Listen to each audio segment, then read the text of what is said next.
Standing at the side of the truck, I was lucky to be alive. The stark realisation of what had just happened made me nauseous.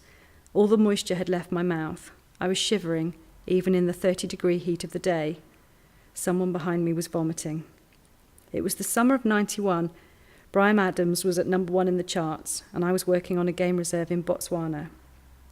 The conditions were just right, and a number of the elephants were calving, making the herds very confrontational. We had set off early in our Toyota Hilux to track one of the herds, and it wasn't long before we came across a family group with a newborn. We were very careful to give the group a wide berth before stopping some distance away to watch them.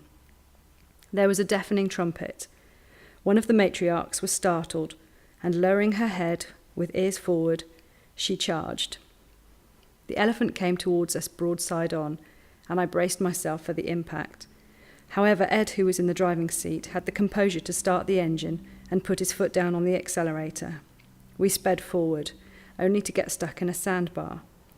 Luckily, we had positioned ourselves in front of the animal, so now the impact was at the rear of the truck. There was an enormous crashing sound. The windows at the back of the truck shattered, and a head and 2 large tusks came through. Strangely, everything became slow and sharp. The truck was bumped up and pushed over the sandbar. Ed must still have had his foot on the accelerator. We sped down the track and didn't stop until the elephants were out of sight. There were 3 of us in the back of the truck, and we were covered in a warm, sticky red substance. Nigel in the front passenger seat was telling Ed to drive to the medical station. Someone had been stabbed by a tusk. The seriousness of the situation was just registering when John, who was sitting next to me, started to giggle. "It's ketchup!